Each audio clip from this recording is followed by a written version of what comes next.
Molly, of all the times we've recorded together, and as familiar as I feel like I've gotten with your office backdrop, I feel like I just noted you have a giant stylized LBJ sticker attached to your filing cabinet. That is, I feel like, a real statement these days. Yeah, so it's a gift from my father-in-law. It's from an early LBJ campaign. Next to it, you can't quite see as well, is a ticket from my trip to the John F. Kennedy Library in Boston. Next to the JFK Library is what I consider to be the superior facility, the Edward M. Kennedy Institute for the Study of the U.S. Senate, where I visited. I did not know this was happening when I went there, and I'm being completely serious. I cannot have imagined a better day to go. I visited on the day that John McCain's funeral was happening, and inside the Kennedy Institute, they have a life-sized replica of the Senate chamber, like a 1-to-1 replica. It's exactly the same size. Everything is the same. And they were showing the McCain funeral on like a large projection screen in the replica Senate chamber. And I cannot imagine, this feels cringe to say, but I'm going to say it anyway. I'm kind of a cringe human. Like, I cannot imagine a better time to have gone into a replica Senate chamber for a better purpose than to watch John McCain's funeral be broadcast. That is something. That is a real weird Molly moment. I will say that the Richard Nixon Memorial Library and Birthplace has, I'm not sure if it's a scale model, but there is a model Oval Office, which when I visited, I could not enter because I think there were people, it was either like a pre-prom party or possibly a 50th anniversary, or possibly those were happening at the same time. But so very dressed up people were milling about the Oval Office, and I was not able to go in. So I had to content myself with listening to the Watergate tapes instead. I also have a very good story about actually visiting the LBJ library, which is that I went with my now husband on a trip that we took to Austin, and we were there over spring break when I was in graduate school. So it's like the beginning of March. And we're there in the middle of the day, in the middle of the week. And we arrive and we're told that we can, wait 15 minutes and they'll show the like orientation intro film. We're just waiting for this bus of tourists from South Dakota who are on a bus trip. And when they get there, they'll show us the film. So we all watch the film. We all tour the museum. We leave. We drive to a local barbecue restaurant for lunch. Who shows up but the busload of tourists from South Dakota? I was on the same vacation as a bunch of retired folks from South Dakota. I think you're giving away a lot more about yourself than you realize in this anecdote. Oh, no, I know exactly how much I'm giving away about myself in that. I get that that's an extremely on-brand story. Very on-brand.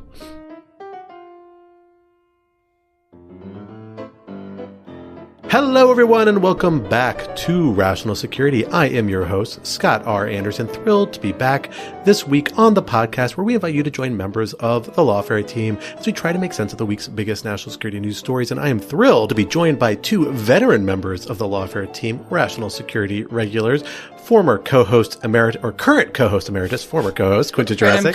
Current emeritus. I was going to say, do you become a former emeritus if you take the job back? I think that's called death. I don't know. Either that, you come back or you die. And of course, Lawfare senior editor and Brookings senior fellow and congressional maven. I worked it in this time once again, Molly Reynolds. Molly, thank you for coming back on the podcast as well. It's good to be here. And we're excited. I'm excited to try the episode with just the two of you guys, to stretch our legs a little bit. This is something we used to do back in the 2.0 days. And now we're giving ourselves a little more rambling room by just having the three guests this week to talk about a couple of big stories happening. And it's worth noting there are some big stories happening this week that we're not quite covering because they are happening just as we're speaking. This includes the imposition of tariffs, shutting down of DoD centers intended to avoid civilian casualties. The State of the Union happened tonight. This is all getting recorded in the afternoon on Tuesday, March 4th. So we're not talking about those this week, although they may come up next week. But we have a couple of other events from the last few days we want to zoom in on and talk about, as they clearly have a bearing on the sorts of issues we care about here at Lawfare. Topic one for this week, Kyiv calm and Tarry on. This past Friday, Ukrainian President Volodymyr Zelensky visited the White House for what turned into a disastrous meeting, in which President Donald Trump and Vice President J.D. Vance baited him into a heated public argument over Russia's invasion of his country. In its aftermath, Trump refused to sign the minerals deal Zelensky was there to finalize and has now cut off U.S. assistance to Ukraine, although just as we are recording, we are receiving reports that the Trump administration may be ready to move forward with the minerals deal after all in advance of tonight's State of the Union. Meanwhile, European allies have stepped up their support for Ukraine, while Trump's Republican allies have united in support of him and increasingly call for Zelensky's resignation. What contributed to this explosive about-face in U.S. policy towards Ukraine, although it may be about-facing yet again, and what does it tell us about the Trump administration's decision-making? Topic 2, betting against the House. House Majority Leader Mike Johnson scored what many are framing as a big win last week when he, with help from President Trump and ally Elon Musk, was able to unite his fractious caucus's narrow majority to pass their preferred budget resolution. But there are concerns that aspects of the budget and the broader agenda Trump is pressuring his party to unite behind will undermine Republicans' prospects of holding the House in 2026 midterm elections. What is the state of governance in Congress at the moment, and what does it mean for the Trump administration's aggressive agenda? And topic 3, Prime Directive. Washington Post owner Jeff Bezos has once again intervened in the newspaper's opinions section, indicating last week that the paper no longer has a responsibility to reflect diverse views and would instead focus on issues of personal liberties and free markets that he thought were important for America, a mandate that led opinions editor David Shipley to resign. Is Bezos' move an effort to dodge the ire of President Trump and his supporters, or is something else in play, and what impact will it have on the paper's future? So for our first topic, I don't think I'm giving away any inside baseball that we had a very, very heated and somewhat emotional Slack exchange on Friday as we watched in real time the meeting between President Trump, Vice President Vance, a number of other cabinet officials, and Ukrainian President Volodymyr Zelensky unravel. It was really, really dramatic. President Trump at one point more or less insisted that the cameras keep running and the press be allowed to stay during part of the conversation because it was, in his words, good television, or would be good television. And it did prove to be that, if somewhat dismaying television, seeing what had once been a very close alliance really get put on the ropes because of this heated exchange over issues as weighty as why President Zelensky was not wearing a suit and whether that was disrespectful to the White House. And the question as to what extent Russia was the aggressor in invading Ukraine. Quinta, I kind of want to come to you first on this question for your reactions. I know you had some strong reactions. I think a lot of us did to this particular exchange. You saw my Slack messages saying, "Oh my God," in all caps. Yes, exactly. A lot of emojis, a lot of very emotive emojis, not happy emojis, the ones you've really got to dig for deep in the catalog of emojis on Slack, coming forward in response to this event from just about everybody here on the Lawfare team.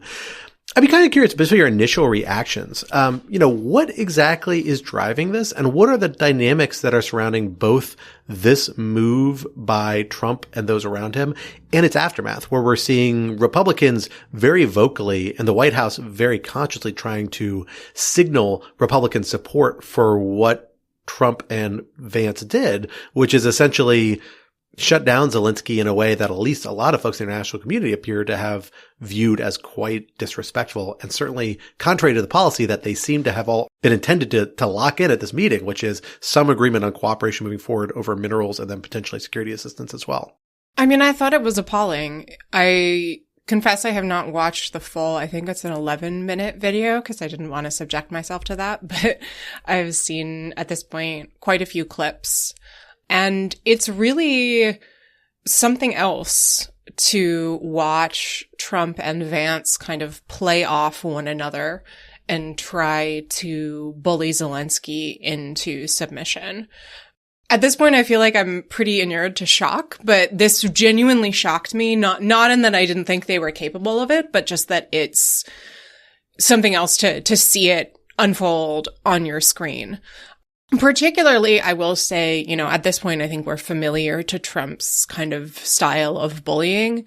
Everyone who covered the 2019 impeachment, which we're all very familiar with, we know exactly how Trump goes about talking to Zelensky because we've seen the transcript where he tries to push Zelensky into doing him a favor so that Ukraine can continue to receive aid. So that wasn't particularly surprising, although it's striking to see it in front of the cameras since the White House apparently thought that this would make them look good. But the thing that really made the hair on the back of my neck stand up was watching the vice president kind of step in and demand to know whether or not Zelensky had said thank you, suggested, that Zelensky was misunderstanding the context of the war his country is fighting to survive, sort of sneer when Zelensky asked him, have you ever been to Ukraine? It was really genuinely repulsive on any number of different levels. I mean, on an initial level, this is someone who's the president of a country at war, and demanding that he kind of kneel on the floor and say thank you is incredibly disrespectful to someone who is the leader of a sovereign nation that is fighting for its own right to exist. And the kind of smarminess with which Vance put that forward, I found really, really off-putting. I also think there was a bizarre kind of almost abusive dynamic in how Trump and Vance sort of seemed to be trying to get Zelensky to break. And then once he had expressed sort of a bit of irritation, kind of pounced on that and said, why are you being rude, more or less. I think that is consistent with some reporting that's come out, that there was an element of staging to this, or certainly once it started happening, the White House was more than happy to allow the cameras to continue to roll. And certainly the White House has done its best to frame the interaction as something where Zelensky was, out of control in some way. I will say I walked by a pro-Ukraine protest in front of the White House over the weekend, and there was a counter-protester who was blasting audio of Vance attempting to dress down Zelensky, which I thought was very funny because you could just as easily imagine that guy was with the protesters and was blasting it to underline how important it was that the United States support Ukraine. So overall, I mean, I think it really brought home to me just how much Trump and Vance seem to believe in their own kind of faux macho performance. Except it's not even faux macho, because the person who they're trying to out macho is a guy who is, leading a country at war and who is not wearing a suit because his country is at war. But they really seem to believe that there was something compelling about this sort of display of bullying. And it's not clear to me whether or not that will actually end up being the case domestically. Certainly, it wasn't in Europe. My impression, and Molly, correct me if I'm wrong, is that congressional Republicans have mostly fallen in line, although not entirely. But I think it's too early to see how it plays out in polling. Let me turn to you on that congressional question, Molly, because that's exactly where I want to go next, is kind of open the aperture a little bit. Because in the aftermath of this incident, you saw a few things happen in pretty rapid succession. First, almost every cabinet official who was in the meeting tweeted or otherwise released on social media, I think it was almost universally on Twitter though, a message saying support for the president, some of which were almost fawning in their praise. You also saw that from a number of prominent senators. Lindsey Graham's is the one that kind of stood out more than others, where he said he was something to the effect of prouder of President Trump than he's ever been in the past, even though Graham was someone who is supportive of Ukraine, met with Zelensky before this meeting, and according to media reports, even coached Zelensky, don't take the bait. If they try and provoke you, come in, be thankful, be grateful, and just sign the deal and get it on paper. And since then, we've seen the White House coordinate not one, but actually two sort of waves of press releases that document Republican support for Trump. Basically collect all these tweets and assorted other public statements from a variety of figures in the government, in the Congress, elsewhere, in the media, and lay out, here's all these people supporting Trump, which I generally don't take that actually to be a huge sign of strength when the White House feels that that is necessary to do not once, but twice after the president does something. But, this administration does like to make the president look and feel good. So who knows exactly what the strategy behind that. My question for you is, what do you make of the congressional dynamics around this? We know there are a lot of members of Congress in the Republican Party, particularly in the Senate, who are strong supporters of Ukraine and want to see this deal and real U.S. security assistance continue, if not increase. But these people also appear to be falling in line behind Trump. What is the strategy now? How does that translate into their policy goals and into the broader sort of relationship between Congress and the president? I mean, one way to read the White House's decision to issue a series of press releases touting congressional support is that it's an attempt to chill congressional opposition, to sort of signal to those Republican members of Congress. And you are correct that there's a block of folks who, over the past several years, have been quite vocal in their support for assistance to Ukraine. You know, we saw. Oh, I guess this was about a year ago. It is difficult to remember, but about a year ago was sort of the last big pot of money that that Congress kind of managed to reach an agreement on for additional assistance to Ukraine. It had been sort of pending. It was part of the situation that led to the downfall of Kevin McCarthy in the fall of 2023, and then it was ultimately resolved, and not until the spring of 2024. So, you know, there does exist this block. You're absolutely right. But I do think that with Trump in the White House, just generally, this desire on the part of congressional Republicans not to cross Trump. Trump has always been someone prone towards retribution against people who he feels have crossed him. I think many things we have seen in the opening of the second Trump administration suggest that those impulses are even less checked now than they may have been in the first term. So I think that sort of general concern about bucking Trump is probably part of it. And then I do think, and I say this not to sort of at all minimize the concerns of Ukrainians and people who really care about what is happening in the conflict, but sort of Trump and Trump's position on Ukraine and the Republicans' position on foreign policy more generally isn't operating in isolation from a whole bunch of other stuff happening with Republicans in Congress. And this is a preview for one of our later segments. Republicans in Congress not generally standing up for their institutional interest as members of the U.S. Congress right now. But I think this is also just sort of in line with what we're seeing in a number of different situations. So the other half of this is the European reaction, and then the American, or particularly Trump administration reaction to the European reaction, right? So we saw the Europeans, and particularly under the leadership of UK Prime Minister Keir Starmer, hold I don't believe previously planned, I think an impromptu summit this past weekend in London, aimed at putting together essentially a European proposal for a ceasefire that will include support for Ukraine, with the idea of bringing a consolidated sort of model they can bring to the Trump administration with Ukrainian input, I believe. I don't think Zelensky was actually attending. I could be wrong on that, but I don't believe so.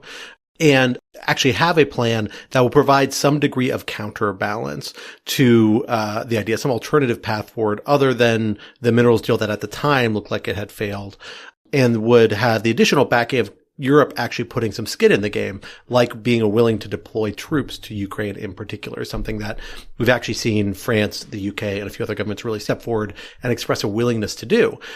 And this is something that weirdly is kind of in alignment with something the Trump administration has been hitting since its first term in office, which is the need for Europe to take more responsibility for its own security, because this would be Europe be putting skin in the game, putting its own troops at risk, increasing its own security assistance to Ukraine as well, as I understand it under this proposal. But instead it was met in a pretty hostile fashion, I think it's safe to say, by the Trump administration, and by Republicans more broadly. We saw Elon Musk, of course, a Trump ally, a kind of pseudo cabinet official, tweet something to the effect of, it's time to, or I think retweet something retweeted by kind of a right-wing media figure, it's time to withdraw from NATO and the UN. I've heard reports that there are at least some Republican members of Congress drafting up resolutions endorsing that idea, at least as in relation to NATO, although I suspect UN is as much in the picture as well. And of course, we saw President Trump at some point suggest that any sort of European proposal is going to need to buy weapons from the United States still, and threatening to sanction certain EU officials for getting out of line to some extent this proposal. I couldn't really make much sense of what exactly Trump was exactly angry about, except that it seemed to be hostile towards this general idea. What does this dynamic tell us about what the administration is worried about? Like this seems like in many ways what they were pushing for, the obvious outcome if the United States was not going to play a role in this peacemaking. This European intervention, how does that enter into the equation? Quinta, do you have thoughts about this? I mean, I think the answer is that they like Putin, they like the current Russian government, and they want Russia to win the war, period, the end, full stop. And, that they're fundamentally thinking in a sort of imperialist expansionist model under which bigger states can gobble up smaller states, see Canada. And they like that Putin is trying to do that. They think it's cool. They want to do it too. And they want Ukraine to lose. And that's it. I think there's also an element of their kind of being high on their own supply, to use a technical term, when it comes to, or maybe high on the Kremlin's supply, high on Alexander Dugin's supply. When it comes to kind of believing the Russian propaganda about the superiority of the Russian armed forces. You saw this also with Pete Hegseth's comment about how the Russian Navy could destroy the U.S. Navy, or I can't remember his precise wording, but it was something, it was the Russian Navy was like superior to the U.S. Navy, which is quite something to say given that the Black Sea Fleet was destroyed by a country that doesn't even have a navy. So there's this desire to see Russia as a hegemon, as a military power, as sort of a source of rising authority, because they fundamentally, well, when I say they, to be clear, I mean, there are a bunch of different things bumping around here. I think what I'm describing here is a sort of combination of the Trump-Vance version. They fundamentally buy the propaganda that has been coming out of the Kremlin over the last 10 years, that Russia is a sort of white nationalist state that represents traditionalist values and is standing against a sort of corrupted, non-white, decadent West. They like that. They want to see it triumphant. And so they want to believe that Russia can and will win. And they want to help it win in Ukraine.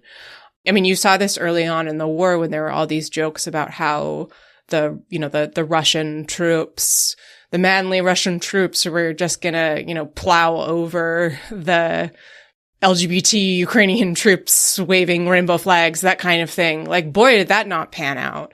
And so I think Ukraine winning the war or holding out messes up their whole theory of the world as both a place where sovereignty matters, even from smaller states, where national self-determination matters, where victory is not determined by, how based you are, or your, whether or not you converted to Catholicism or Russian Orthodoxy. And so they want to align with Putin in that sense. And I think that the outrage over Europe doing what on paper is exactly what Trump has been pushing them to do really drives that point home. Yeah, I don't disagree with anything Quinta just said. I will also say that I think there's the possibility that in this situation, like many other situations, there's some element of this that's not entirely strategic thinking on display. So here I'm thinking particularly about J.D. Vance's comments about how an American economic deal with Ukraine was, quote, a better security guarantee than the 20,000 troops from some random country that hasn't fought a war in 30 or 40 years. A comment that the Brits, at least, are taking as being directed at them, and has brought, among other things, criticism from, of all people, Nigel Farage, who has, and I'm quoting here, said, J.D. Vance is wrong. Wrong, wrong, wrong. And so, again, I think, I'm not disagreeing with Quinta, but I also think that, like many things, there's just a little bit of, some people are out over their skis. There's not necessarily a whole lot of strategic thinking behind what's happening. Or alternatively that, Vance has said he wasn't thinking about the UK and France.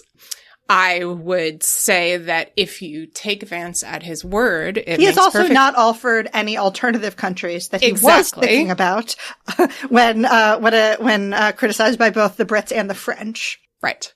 I don't fundamentally disagree with the idea of, I think people in the administration, particularly Vance and Musk and that kind of sex. Trump himself, I think, is a little bit more of a cipher I'm less confident in, but that is tied into this kind of weird alt-right politics view are taking on at least the view that Russia is not the strategic rival that it was viewed as by the Biden administration, by most Americans, honestly. And there might be more common interests or more commonalities that are worth exploiting.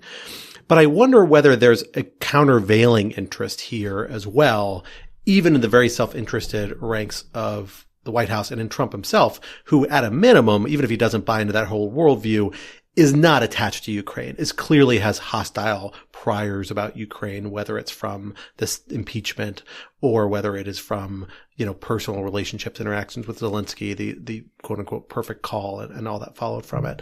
But countervailing that is the fact that he made a commitment to accomplish some sort of peace on the campaign trail. And he seems serious about doing it to some extent. He doesn't care about the terms. I think that's the danger for Ukraine.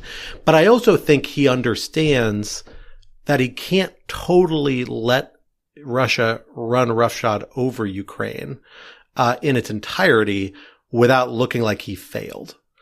So I do think there's like a countervailing pressure there. And that might indicate why now in advance of the State of the Union, Trump appears to be saying, no, we're going to sign this minerals deal, and we're going to take up some sort of continuation of these talks with Ukraine.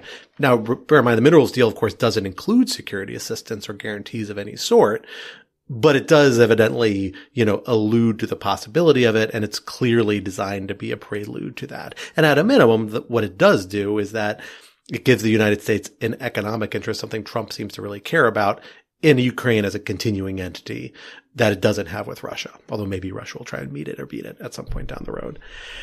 Does that seem plausible to you all? Like I do feel like there is still even in Trump's mind and camp, this idea that he still needs to bring some sort of peace or some sort of resolution to the conflict that has to involve something other than Ukraine no longer existing.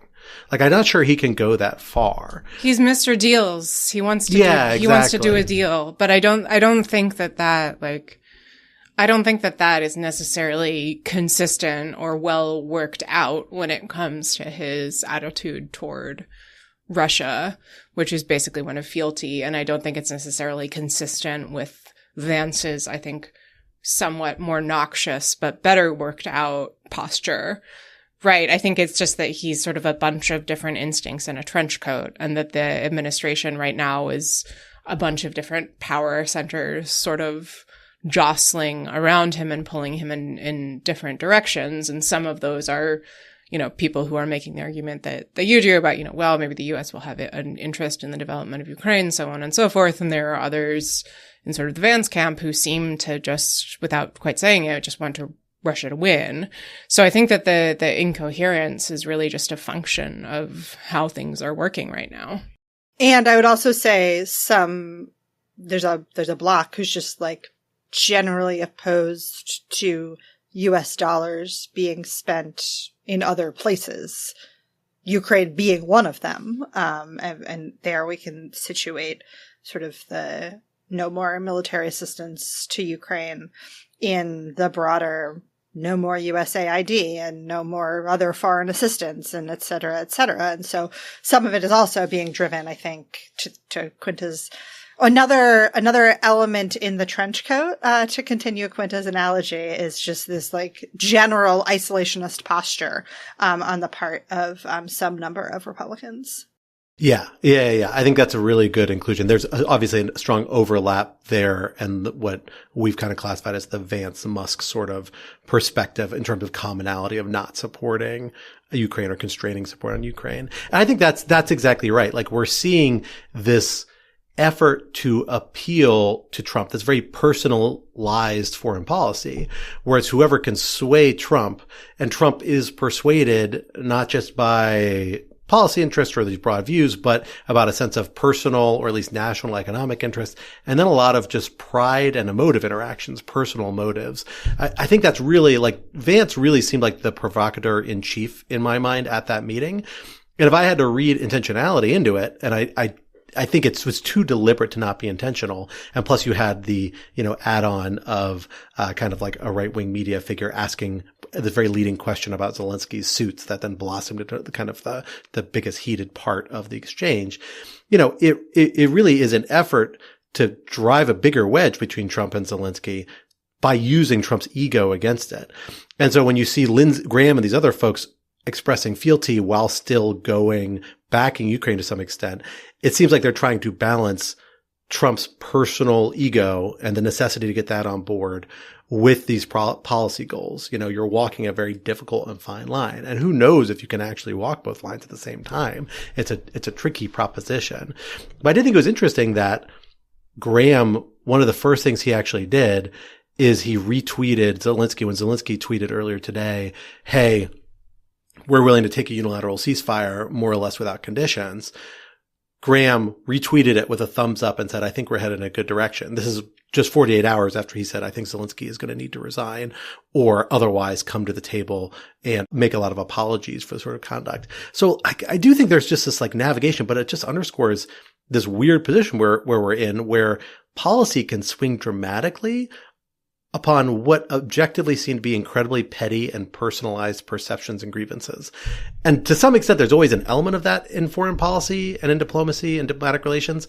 But here, it's being drawn out so much in regard to somebody we know is a very mercurial personality. It strikes me as just reflecting what an incredibly dangerous moment, frankly, we're in, and explains a lot about why a lot of countries, unlike with Trump's first term, are now convinced they need to start acting on their own in a way that they can't rely on the United States' stability, but actually really providing a counterweight. Well, as we have already started talking about at least some members of Congress, let us shift our conversation there because it has been a big week in the legislative branch, a big 2 weeks.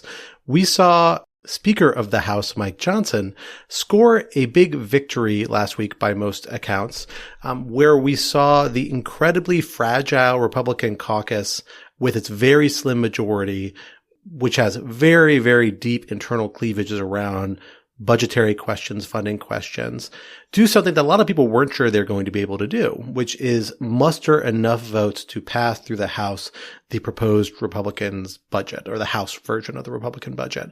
They had one defector, as I recall. I think just one Republican member of the House did not vote for the package. Thomas Massie is going to do Thomas Massie things. There you go. Exactly. But many of the people who usually do their own thing as well chose not to in this particular case, including at least one following, evidently, at least as reported, a fairly aggressive berating by the president regarding the fact that she was considering voting against the bill. That's Representative Spatz, as I recall. Spartz is her name? Is it Spartz? Oh, Spartz. Sorry. Representative. What's her chaos first name? Queen, as I saw one congressional reporter refer to her. She is a chaos agent in a conference of chaos agents. There you go. It is really being celebrated, I think, as a big victory for Johnson, but almost as soon as it happened, you had a lot of people say, but, ... But this still has to go to the Senate, which has already basically said it will not fly by them, at least in its current state.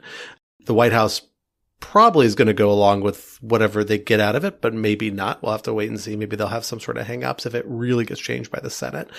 And then the question is, what does this all mean for down the road? Because the budget sets up a lot of cuts in either items that people fear are going to prove pretty unpopular in the lead up to the midterm elections. So Molly, you are, as mentioned, our Congress maven at Lawfare and at Brookings more broadly, at least one of our mavens at Brookings. Talk to us about how you see this victory, if it is a victory, fit into this broader question of how Congress is operating and what Congress is able to do. Because notably, this is kind of the only thing we've seen Congress do since this new Congress convened, other than confirmation hearings, at least that to my knowledge. We haven't seen major legislative packages moving otherwise. Is this the main item, and what does it tell us about how Congress intersects with the rest of Trump's agenda? It is worth remembering that even as the executive branch itself is implementing a sort of maximalist strategy of destabilization across the federal government, that to the extent that there are things that do actually require congressional action, like adopting a budget resolution that would set up the ability to move subsequent legislation without the threat of a filibuster in the Senate. And it's important to say that because that's sort of why we're talking about this at all. There we are seeing Republicans in Congress struggle with coming to an agreement on how they want to proceed. And so you should have asked whether this is a win for Mike Johnson. I mean, it's certainly a win in comparison to it not passing, which did in fact look like it was a possibility. When they did adopt it, they had scheduled the vote. They announced that they were canceling the vote. They sent everyone home.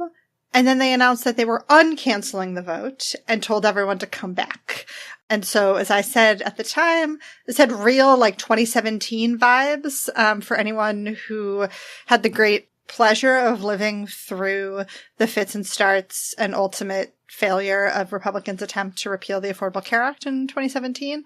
Real similar energy to various stages of that process. And so, again, if the sort of barometer here is, are Republicans moving the ball down the field, then yes, this was a victory for Mike Johnson.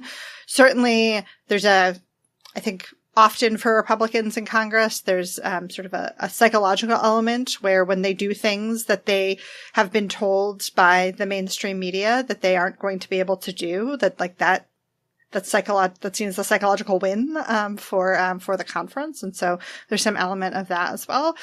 But I can't stress enough the differences between what the Senate has laid out for how it wants to proceed and what the House has laid out for how it wants to proceed. And it may well be the case that folks in the House, Mike Johnson, Jason Smith, who's the chairman of the House Ways and Means Committee, which is the one with jurisdiction over tax policy. It may well be the case that those folks go to the Senate and say, look, this is the best we can do. We literally, it was like pulling teeth to get this through the chamber. We can't, if you come back to us with a different plan, there's no way we're going to get that through the House. So you just have to eat what we've sent you. That's a possibility. The real challenge to that approach, if you are House Republicans, is that one of the things that House Republicans have put in this spending blueprint is very, very large cuts to Medicaid. Now, if you followed this at all last week and you listen to any congressional Republicans, they will have told you the word Medicaid does not appear in the budget resolution. That is technically true. But the way that this works is that the budget resolution, when you are using a budget resolution to tee up future reconciliation legislation, has in it instructions to different congressional committees. And it says, this committee has to cut this amount from the deficit, or this committee can report out language that increases the deficit by this much. In the House Budget Resolution, there's an instruction to the House Energy and Commerce Committee to achieve cuts of $880 billion. There is mathematically no way for the House Energy and Commerce Committee to satisfy that instruction without making really substantial cuts to Medicaid.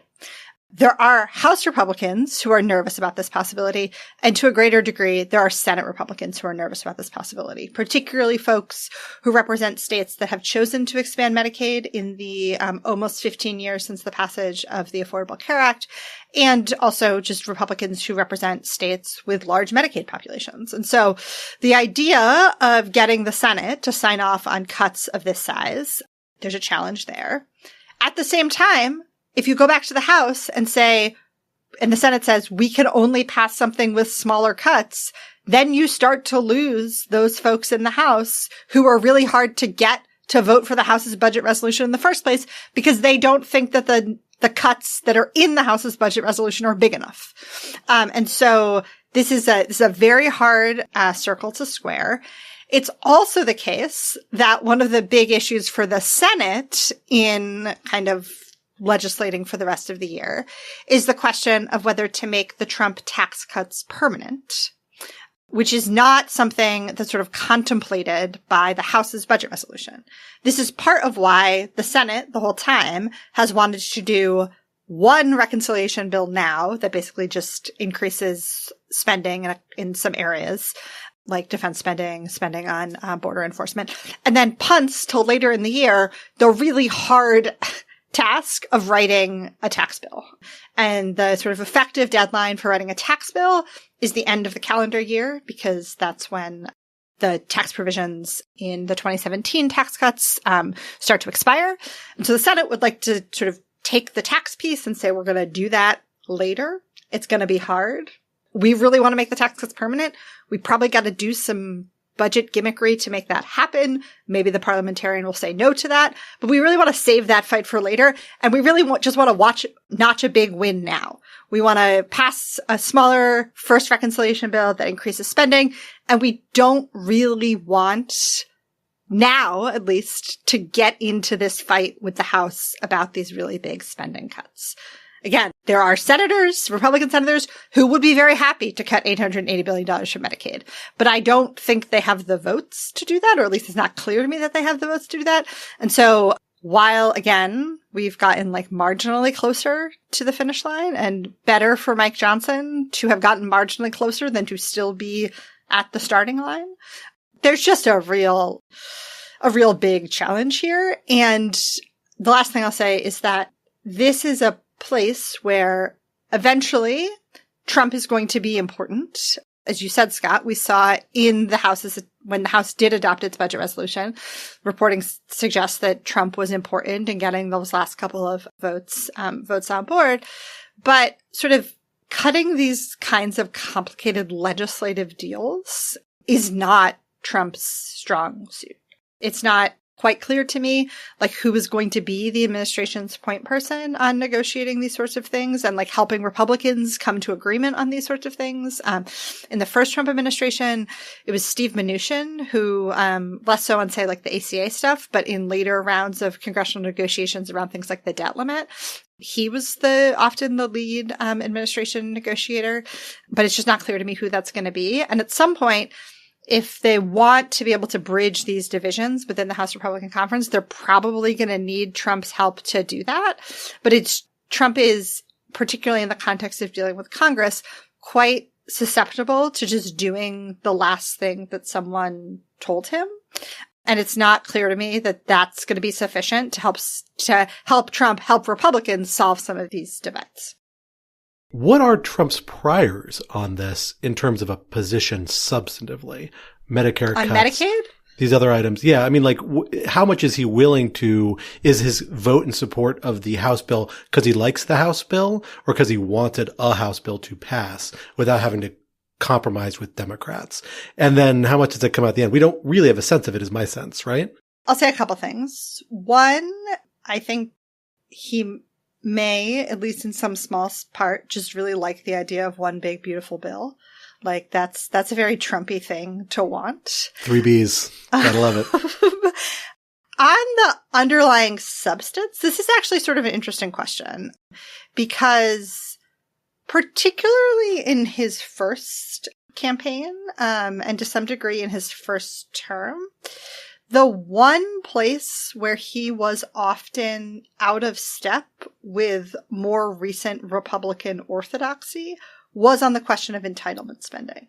So we had, prior to Trump, we had sort of a decade or so of Republicans in Congress kind of typified by Paul Ryan, who had sort of very detailed, very wonky ideas about how to dramatically reduce the size and scope of entitlement programs. Medicare and Medicaid, and to some degree Social Security, if we go back to sort of the Bush privatization push in the mid-2000s. And I think Trump correctly intuited that that's really unpopular.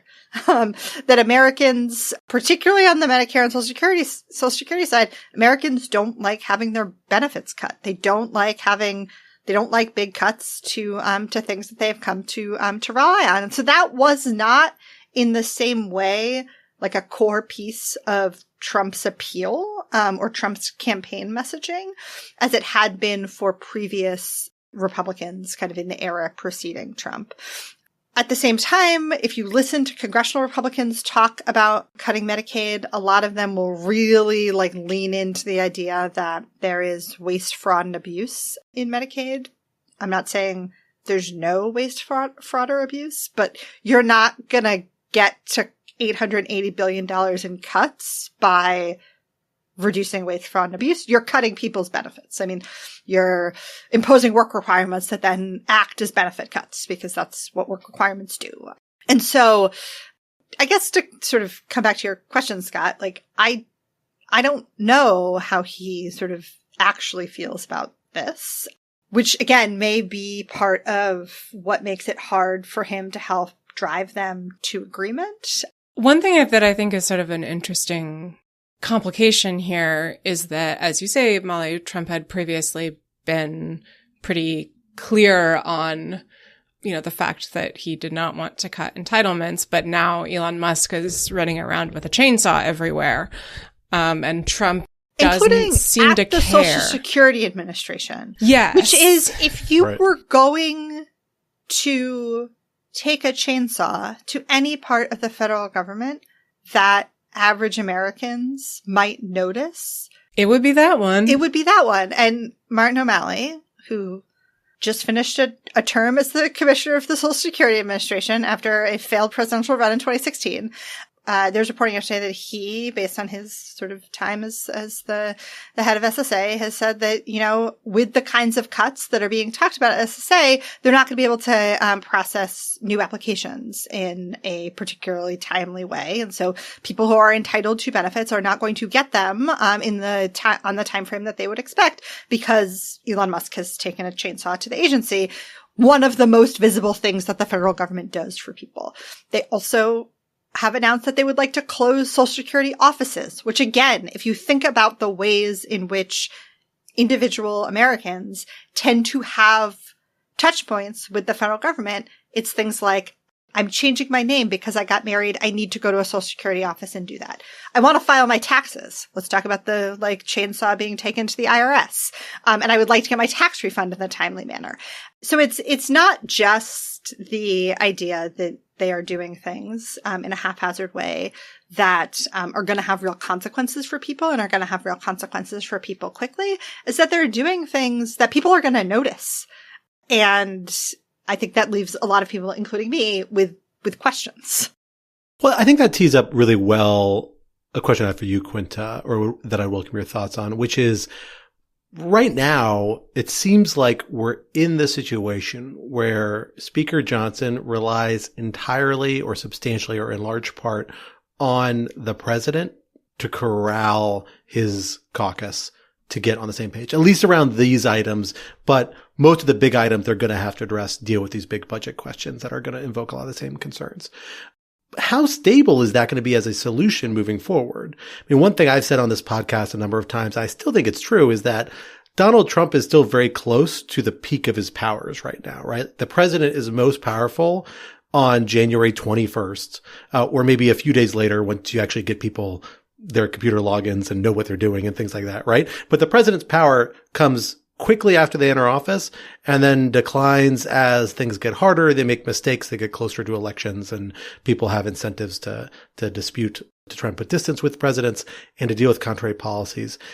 So I guess in my mind, that means that at least part of that coercive power, the political power the president's able to bear, may be on the decline, particularly if certain things he's doing now have the potential to prove very unpopular very quickly. And there's definitely at least a chance of that.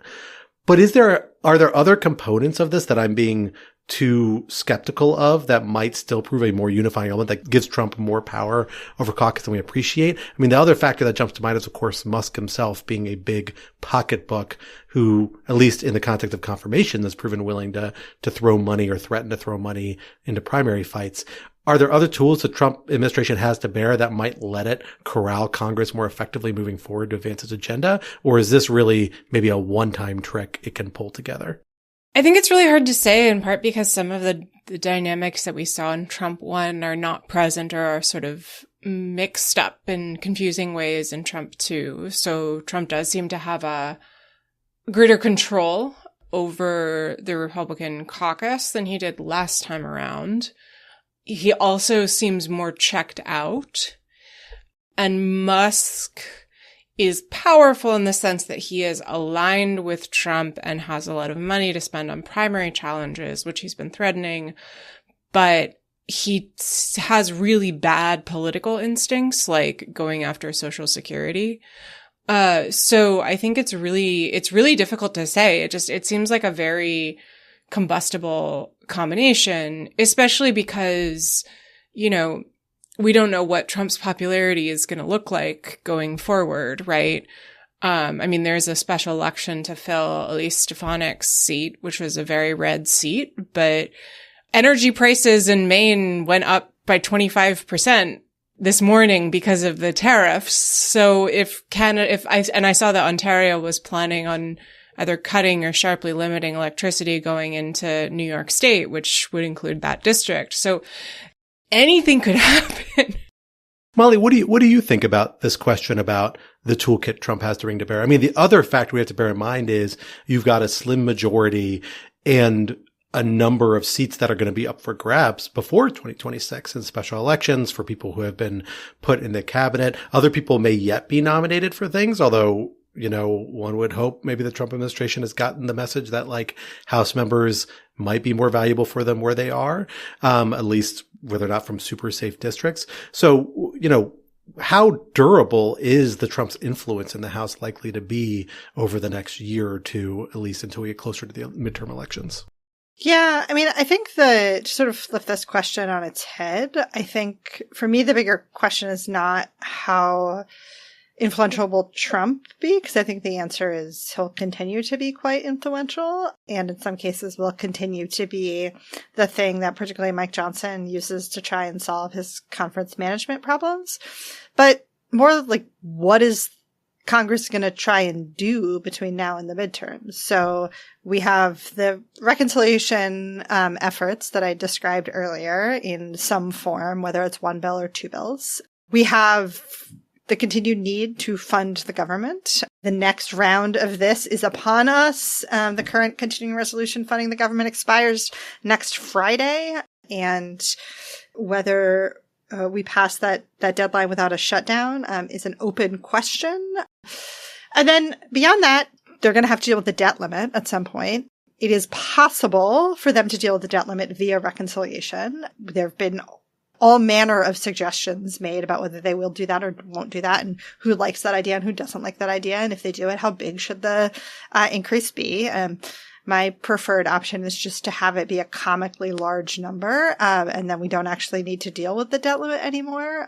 There was that brief moment before Christmas when we thought Trump and Elon Musk were going to insist Republicans get rid of the debt limit entirely before he became president, but that came and went.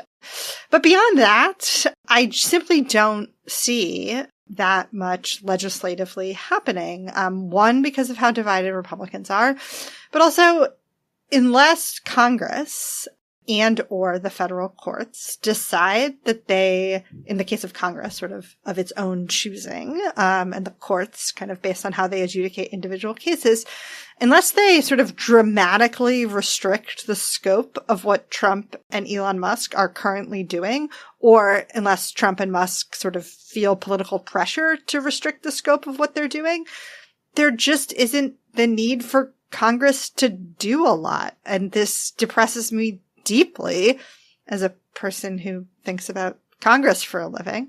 But it's just an acceleration to a whole other degree of a long historical trend of Congress being willing to delegate and give up power to the executive branch. And if Elon Musk and Donald Trump can just decide whether spending happens or spending doesn't happen, then what power is left to Congress and what motivates them to do, at least Republicans, to do much of anything, or to try to reach out to Democrats to try and have big bipartisan achievements if most of what's happening is just happening at the discretion of the executive branch. That does strike me that there is one thing the Trump administration may need Congress to do, which is that if it is reversed on certain major components of the dramatic changes it's trying to implement in the courts, because of course big swaths of it are being challenged as being beyond the president's authority, whether it's, dismantling USAID and CFPB, whether it's firing tens of thousands of employees, whether it's refusing to spend foreign assistance. There are underlying legal challenges of all of this that are rooted in the separation of powers. Congress could remedy all those if it could enact legislation to, verify them, basically reinforce that the Trump administration is doing what it wants. Some of that can't be done through reconciliation, but some of it could, I think, at least maybe on foreign assistance funding.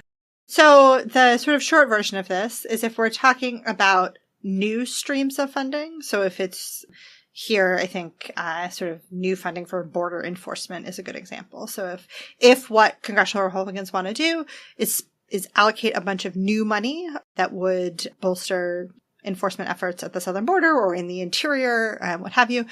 That's pretty easily doable via reconciliation in terms of the rules of the reconciliation process, putting aside the bigger political conversation we were having before. The question about sort of codifying the Doge cuts or kind of what Doge has been doing, it matters quite a lot, specifically what we're talking about, because there it matters much more about what the current form of the funding is. Whereas if what you want to do is allocate new funding, then you have much more control over whether you make that funding the kind of funding that can be handled through the reconciliation process or the kind of funding that has to be handled through the appropriations process. So forward looking, you have more flexibility than trying to go back and reduce existing funding. I will say that Mike Johnson had at one point over the past week or so sort of floated the idea that a measure to keep the government open past the 14th would codify some of the Doge cuts. He seemed to have backed off that a little bit, which, makes a great deal of sense because if they're going to keep the government open past next Friday, they're going to need Democratic votes to do it. And Democrats, there's a lot of reporting about what, if anything, Democrats are going to demand in terms of clawing back or stopping some of what Doge is doing. So the idea that you would get their votes if you tried to codify some of the Doge cuts in the bill, I think that's a real stretch. And I think, again, Johnson's rhetoric has reflected that. Fascinating. Well, while we are on the topic of the decline of one vaunted institution here in the United States, let us turn to the decline potentially of another vaunted institution, at least for those of us native to our nation's capital. We have seen another tumultuous week at the Washington Post, a important and high-profile publication with a long history in our nation and in our nation's capital that has had a lot of tumultuous weeks in the past year, or last several years, and particularly in the last year. Owner Jeff Bezos, of course, who is also the owner of Amazon, famously nixed the endorsement of Kamala Harris in advance of the 2024 election by the editorial board in a very controversial move. And now he appears to have taken one substantial step even further into guiding, shaping, and arguably interfering with the opinions put forward by the opinions section of the Washington Post, specifically by indicating that in a letter to Washington Post staffers that the opinions section was no longer had a responsibility to reflect a broad range of views because the internet had rendered that unnecessary, at least in Bezos' view, and that instead the focus moving forward would be on opinions focusing on the value of civil liberties or personal liberties and free markets, items that Bezos endorses important for the United States. This, of course, is a particular substantive agenda of a particular character that is may not meet with agreement by many members of the editorial board or many readers of the Washington Post. We quickly saw the opinions editor resign instead of taking up this new mandate by Bezos that presumably is being rolled out as we speak. Quinta, you are a veteran of the Washington Post opinion section and editorial board from a chapter of your career a few years ago during your brief interregnum from the halls of Lawfare. First, actually, let me ask you to help the reader, the listener, and me understand a little bit more about what exactly this means. I think of the opinion section of kind of consisting of three different tranches of content. You have the official editorials written by the board that are kind of the top line main editorial that appear in the section. Then you have columnists, opinion columnists that are employed by the Post who publish regular columns on content. And then you have op-eds that are contributed by outside authors that are selected, edited, and published.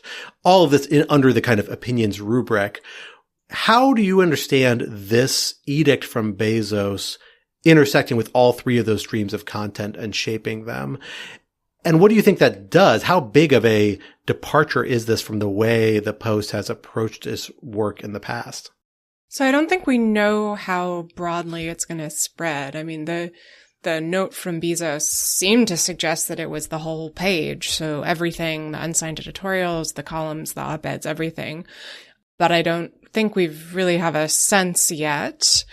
As you said, David Shipley, who was the editor of the page and who himself had received a great deal of criticism for not standing up to Bezos and Trump, departed rather than work on this project. But I don't think we've really seen much in the way of what the new and improved free markets and personal liberties Washington Post opinion page is going to look like so far. There was a column by Dana Milbank, who's a columnist, basically raising the question of what exactly Bezos has in mind here. Although I also saw that Eric Wemple, who is the page's press critic, was going to write an article about it, and that was spiked. This is according to Jean Weingarten, who is a longtime columnist on the page, is no longer there. So I don't think we really know, but it's a huge departure. I don't want to, engage in stolen valor. I was only at the page for 6 months under Fred Hyatt, who was the leader before David Shipley. Fred passed away in the last few years. But one of the things that was really notable while I was there is that was not so long after Bezos had purchased it. It had been a few years. And there was a certain nervousness about him, but generally people seemed to think he'd actually been really good in allowing the paper its independence, that he seemed to understand sort of what it was all about. And this is a massive change from that. It builds on Bezos's decision to get rid of the editorial board's planned endorsement of Harris before the November election. And it's a level of interference with the editorial page's priorities that I just don't think we've ever seen. Post staff and alumni have really hit the ceiling over this, and I think that they're right too. Marty Baron, who's the former editor of the news side, not the opinion side, has a pretty searing article in The Atlantic about this sort of turn from Bezos. I think the thing that's important to drive home here is that, typically you have an opinion page to put forward a range of opinions, and papers have slants one way or the other. Obviously, the Wall Street Journal opinion page is quite right-leaning. The New York Times is more sort of like milquetoast liberal. The Post has always been in this kind of like pragmatic middle sort of category, but it would run things from a lot of different views. It has columnists from a variety of different sort of political backgrounds. And the idea that you would have a page that only puts forward opinions that align with the owner's priorities is really disturbing and kind of, I don't want to say a death knell, but it's not a good sign for the independence of the paper. I think everyone is going to be watching very, very closely to see how this plays out on the opinion page. But it's also, it's important to note, I don't think there's any reason to think that this is going to stop with opinion. There's, people in the news business like to say that there's a firewall between news and opinion. So opinion doesn't, shape the news doesn't feed information to opinion. But that firewall only exists because the owner allows it, the owner and the publisher allow it to exist. And so I think that I at least am very concerned that it may not be long before Bezos decides that it's time to start meddling on the news side too, and, tell them to soft pedal critiques of Trump, critiques of himself for that matter. The Post has done a lot of really hard-hitting reporting about Amazon. I don't know if we're going to see that. I do trust that there are a lot of good people at the Post. There are a lot of people with a lot of integrity. And if something like that happens, I suspect that they will raise holy hell. That is a different question from whether it will be enough to save the paper from Bezos or to save it financially, because it certainly seems like they're taking a pretty significant hit in terms of subscriptions from these actions.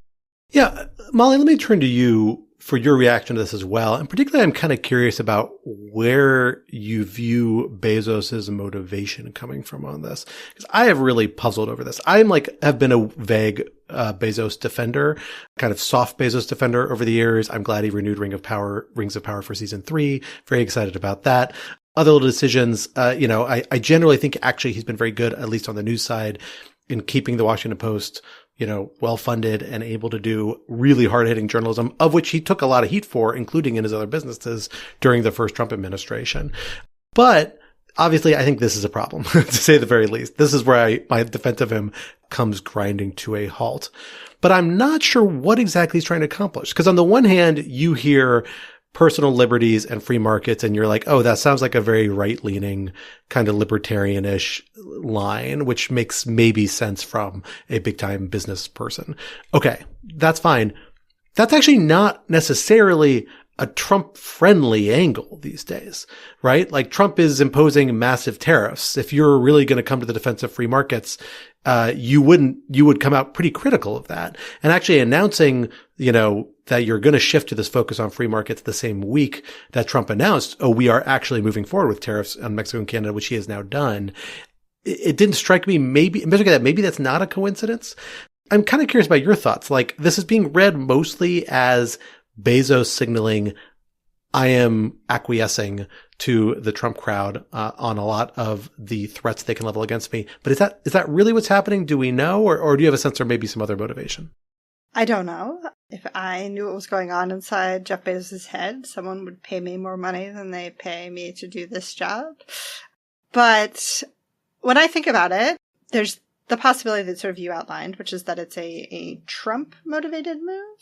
The other possibility is that it comes from a set of motivations that are more consistent with what we're seeing on sort of in the tech billionaire class more generally, where there's overlap with Trump, but it's also somewhat distinct. I mean, there's overlap with Trump in that Trump is the president and he's a Republican, and their impulses are definitely on the right to the right. But I guess I read it more as in line with kind of what we're seeing from tech billionaires generally, which is this like real rightward shift, this real sort of rejection of what they consider to be quote unquote woke ideology, an embrace of all sorts of things that we see across Silicon Valley. And I don't know if like reading it through that lens resolves your confusion about his motivations, but I think there's a set of sort of right-wing forces out there that aren't entirely Trumpy that you then can, at least for me, help me explain what we're seeing. So, Q, we're almost out of time on this, but I want to come to you with one sort of meta question that always comes up in the context of this sort of topics when they pop up, which is, where does the editorial board, the opinion section or opinion journalism fit with conventional journalism and maybe in the broader media atmosphere? Because on the one hand, we are seeing both the Washington Post cases and with the LA Times earlier and a number of other cases, Wall Street Journal being a long-standing one, ideological leans being imposed or perhaps grassroots get brought in onto editorial boards in a way that can undermine the legitimacy of the publication they are a part of. And we're seeing this kind of broad diversification of the different outlets, which Bezos kind of alludes to in his note, of all the different ways opinion journalism has additional outlets now, whether it's Substacks, whether it's publications like Lawfare, which in some ways, if you hear Ben Sellett, kind of grew out of his experience on the Washington Post editorial board, but sought to take it in a little bit of a different direction.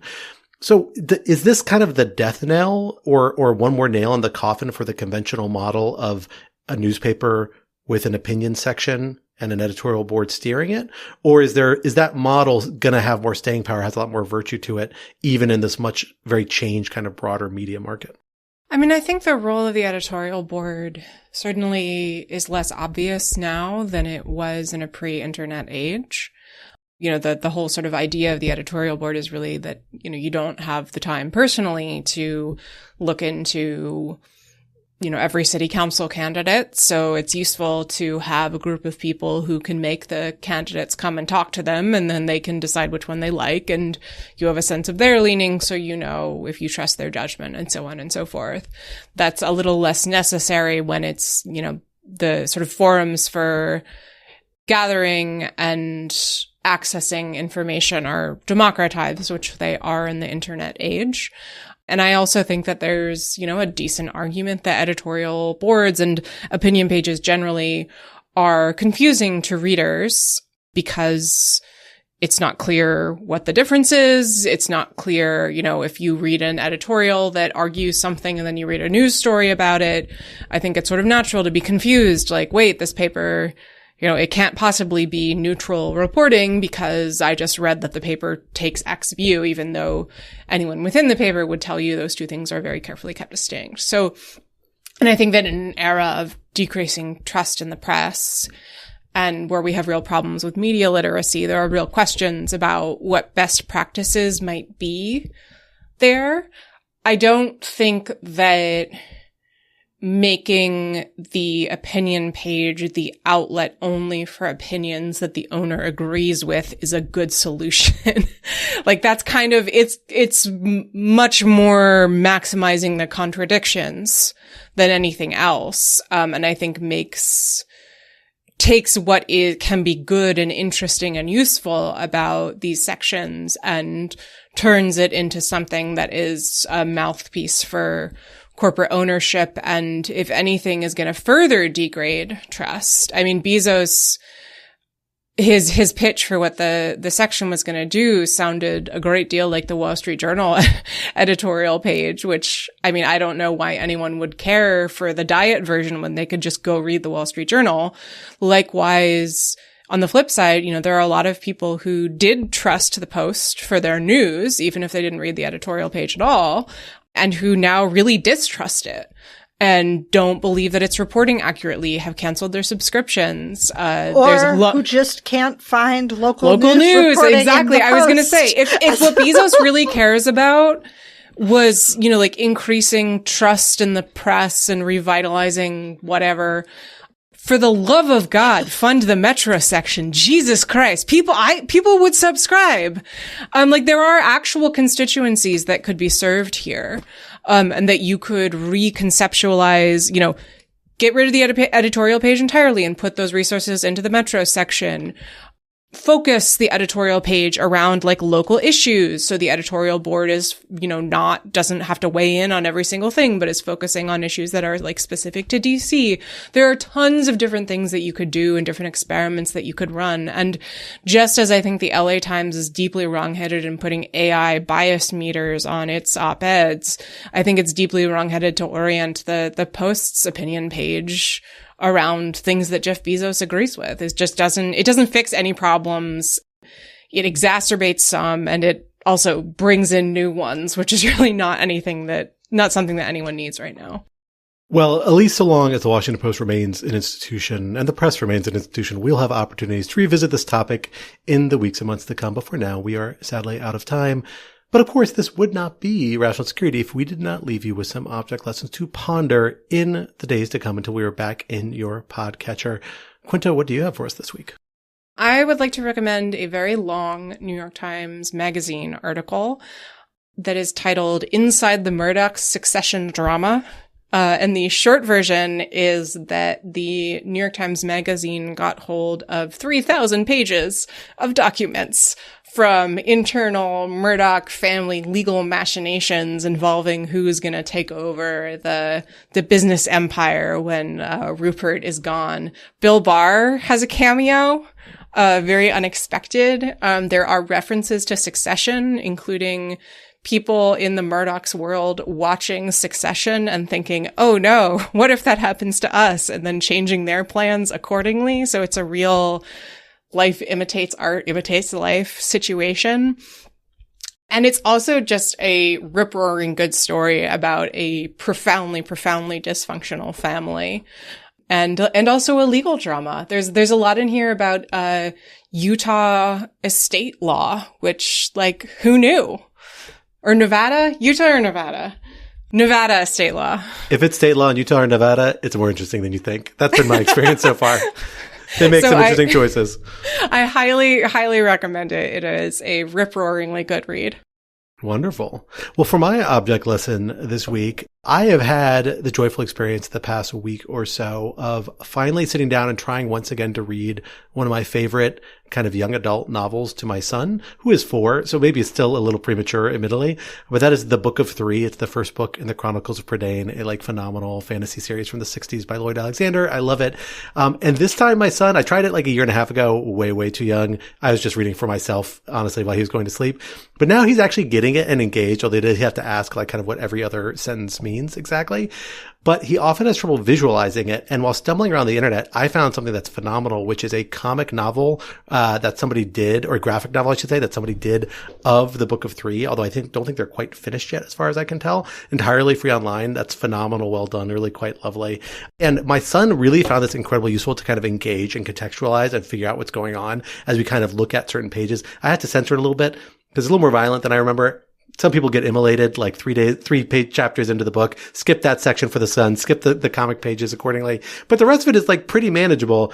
And I'm really enjoying it. So my object lesson is going to be this really phenomenal online comic of the Book of Three, a dramatically underappreciated and super charming fantasy novel and fantasy series.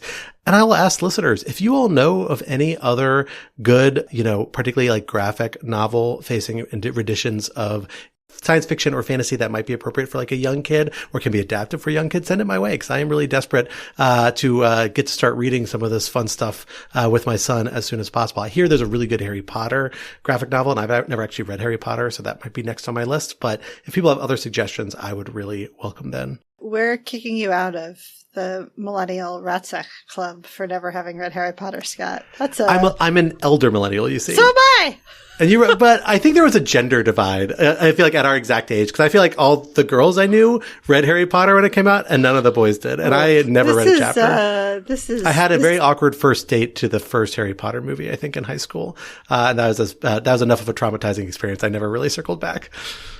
And on that note, Molly, what do you have to share for us this week in terms of object lessons? So continuing with the theme of Ratsack listeners learn things about me from the open, my object lesson for today is something else near and dear to my heart, which is that, friends, we are at the end of Girl Scout cookie season. I was a Girl Scout from kindergarten through 12th grade. I'm, in fact, a lifetime member of the Girl Scouts. And so I encourage you, should there still be Girl Scouts selling Girl Scout cookies outside your local grocery store, to buy some? You should ask the girls selling them what they're going to do with the money. It's a great question, because either you get a good answer or you get a totally wild answer because they haven't thought about it before.